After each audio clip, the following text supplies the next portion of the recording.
Today we will, boys and friends, we will continue the remaining part of the sets, that is exercise 1.4. And for this 1.4 there is a information, that is a union of two sets. In Marathi it is called as a दोन संचांचं एकत्रीकरण करायचं आहे. आता दोन संचांचं एकत्रीकरण कसं करायचं पहा. इथे डेफिनेशन सांगितली आपल्याला. Let A and B be two given sets, then the set of all elements of set A and set B is called the union of two sets. दोन संच आणि त्या दोन संचामधले जे घटक आहेत, त्या दोन संचातले जे घटक आहेत त्यांना एकत्र जर आपण लिहिलं, त्यांचं युनियन केलं, तर त्या दोन संचाला आपण म्हणतो दोन संचांचं युनियन ऑफ टू सेट्स. उदाहरणार्थ आपल्याला इथे सांगितलं, it is written as A union B. याला काय वाचन करायचं? A या चिन्हाचं वाचन आहे युनियन आणि हा B. And read as A union B. Okay. आता इथं एक्झाम्पल दिलं आपल्याला. For example, A is equal to, in curly bracket, -1, -3, -5, -0. आणि दुसरा सेट दिला B is equal to 0, 3, 5. आता हे दोन संच जे आहेत त्यांना आपल्याला युनियन लिहायचं त्यांचं. आता युनियन लिहिताना एक कंडिशन फॉलो करायची. याच्यातले एलिमेंट आणि याच्यातले एलिमेंट हे A युनियन B मध्ये लिहायचं. परंतु अजून एक नियम लक्षात ठेवायचा, जर या दोन संचामध्ये एखादा जर घटक, एखादा एलिमेंट डबल आला तर तो पुन्हा डबल लिहायचा नाही. आता याच्यात डबल कोणता आला सांगा बरं.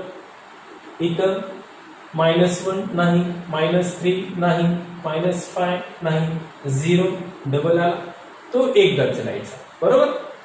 इथं A युनियन B मध्ये लिहितो आपण.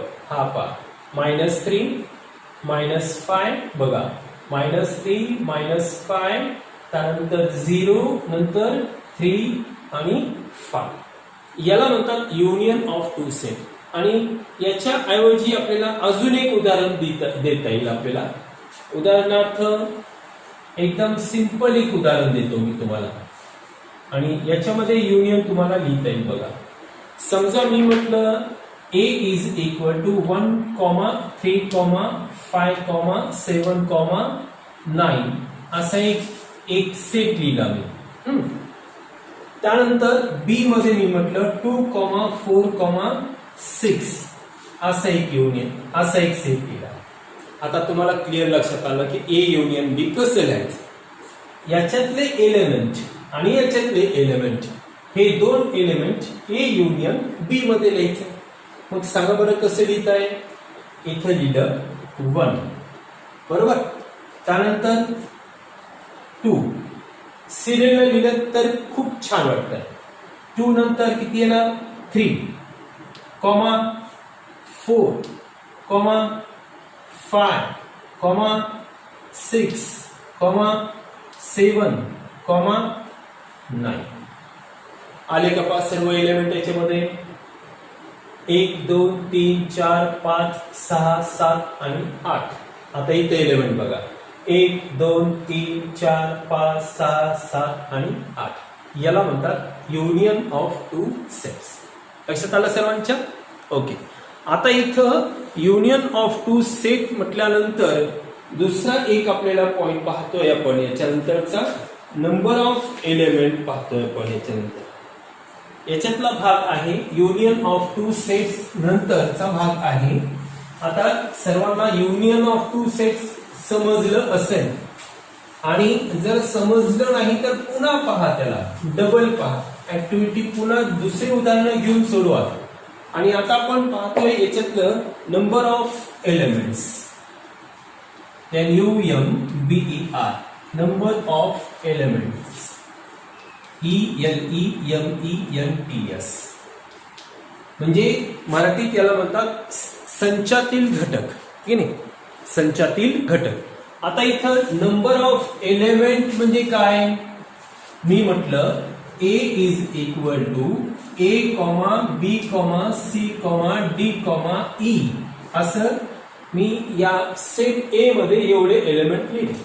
आता सांगा याच्यामध्ये एलिमेंट किती येतात, 1 2 3 4 आणि 5, आणि याला लिहितात n ऑफ ए.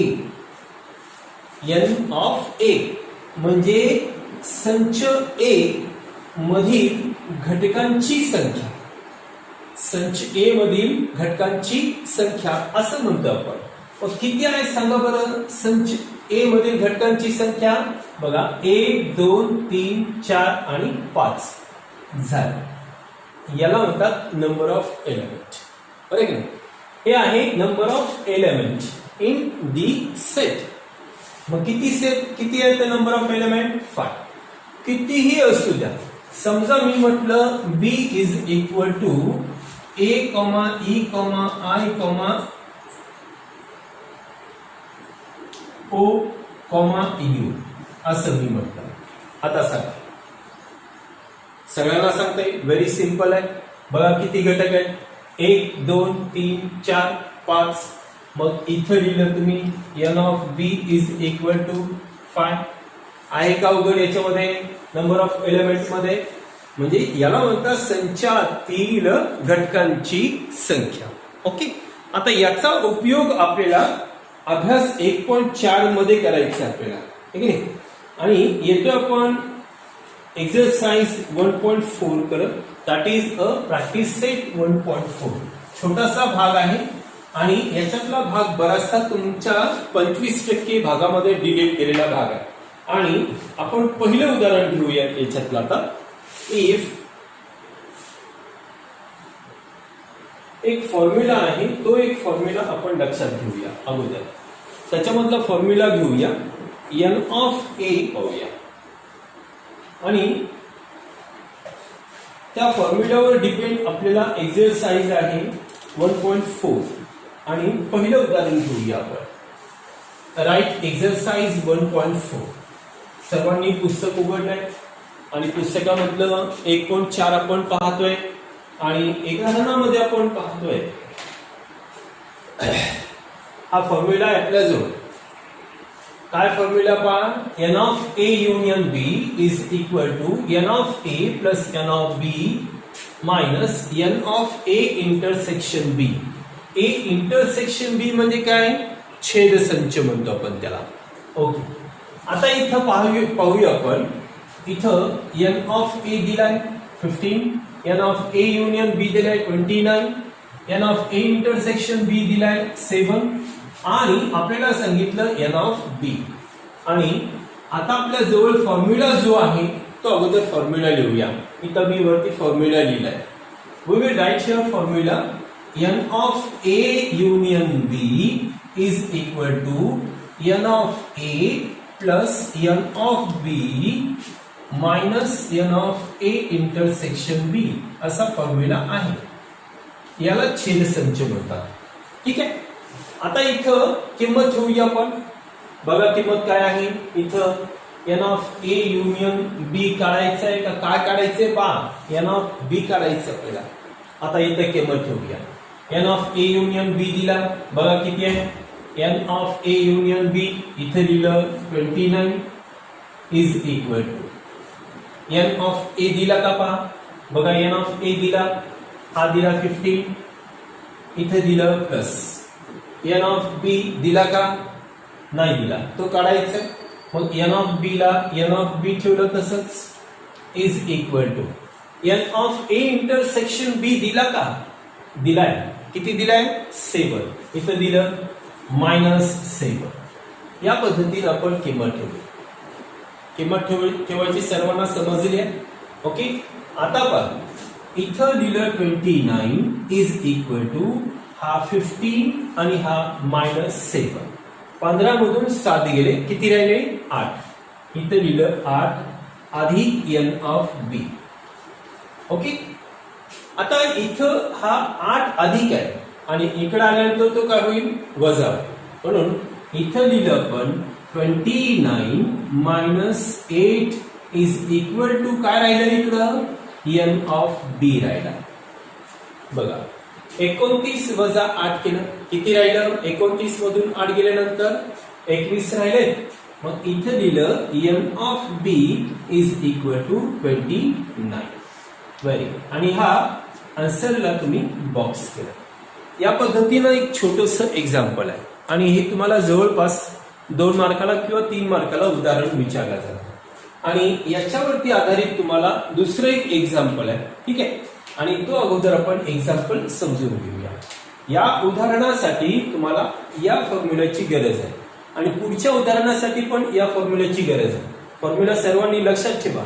काय फॉर्म्युला आहे n of a union b is equal to n of a plus n of b minus n of a intersection b. हा फॉर्म्युला आहे.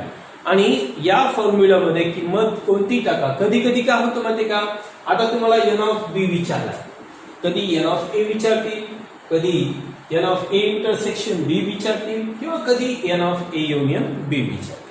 त्यानुसार तुम्हाला फक्त किंमत टाका इकडं तिकडं ऑपरेशन करा आणि तुमचं काम झालं. एकदम सगळ्यात सोपा.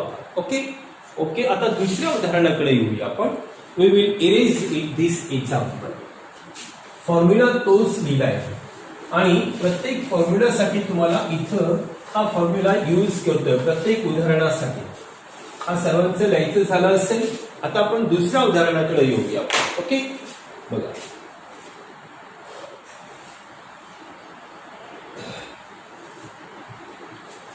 ओके सर्वांनी पाहिलं आता उदाहरण. आता या उदाहरणात एकदा अजून पहा.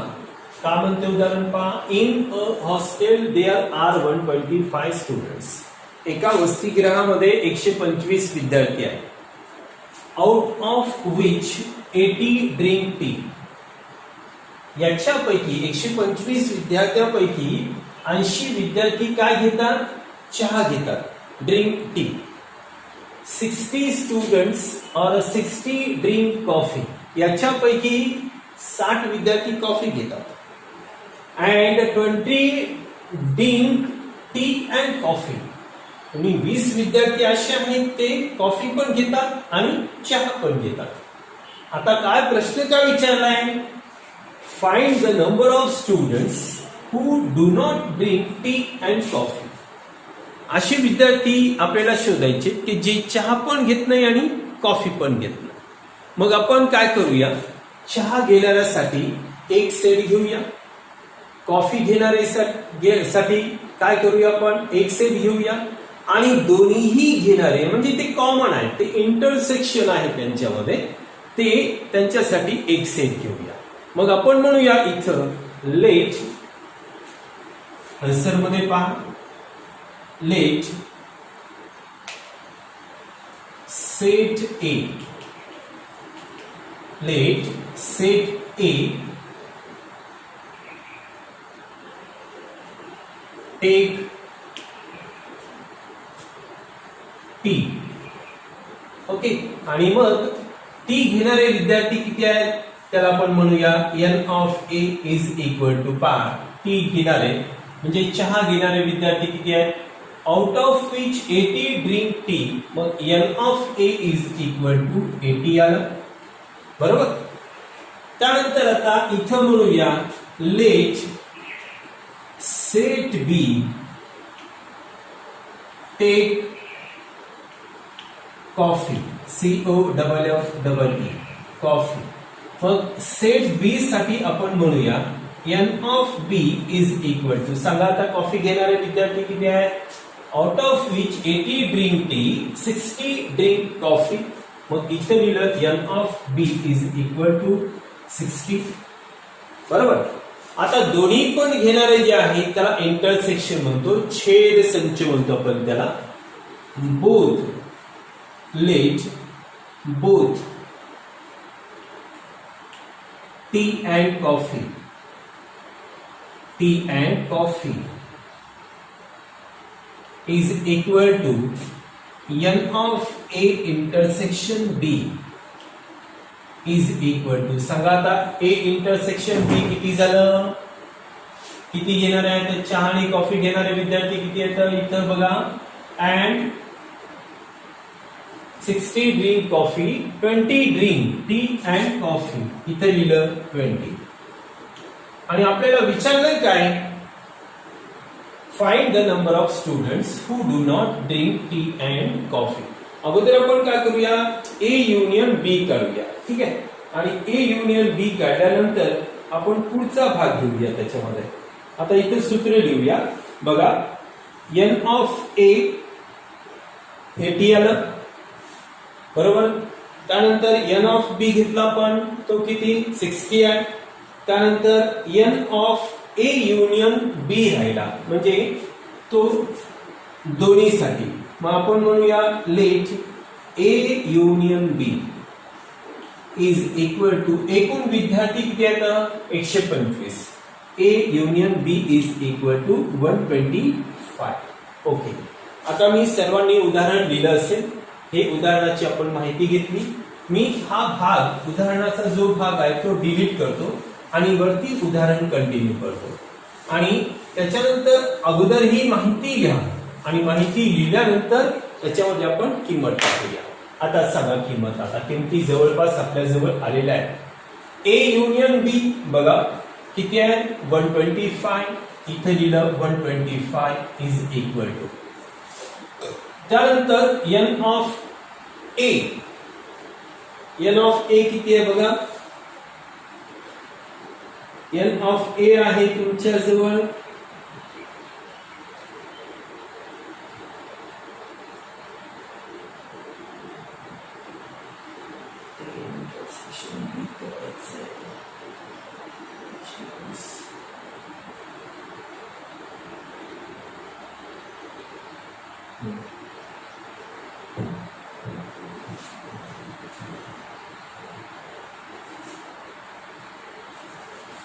अगोदर ए युनियन बी काढायचं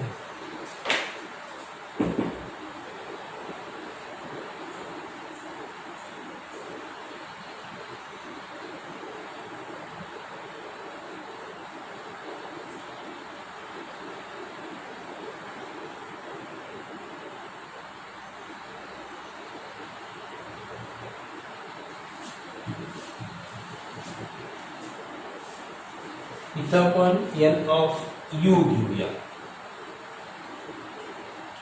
म्हणजे विश्वसंच ओके आता इथं आपल्याला ए युनियन बी काढायचंय n of A union B is equal to आता किमती घेऊया बघा n of A is equal to 80 plus n of B is equal to 60 minus n of A intersection B is equal to 20 okay आता बघा n of A union B is equal to 80 अधिक 60 केलं 0 8 आणि 6 किती 14 140 वजा 20 केलं okay आता मग n of A union B is equal to किती झालं 140 मधून 20 गेले किती राहिले 100 किती 20 विद्यार्थी झाले आता 120 विद्यार्थी n of A union be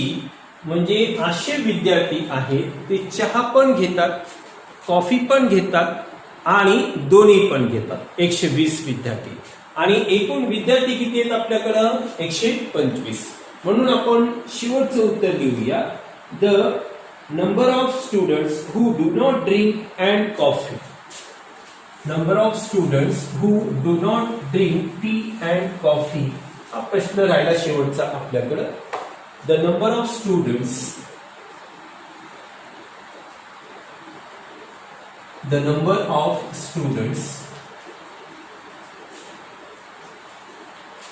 who do not drink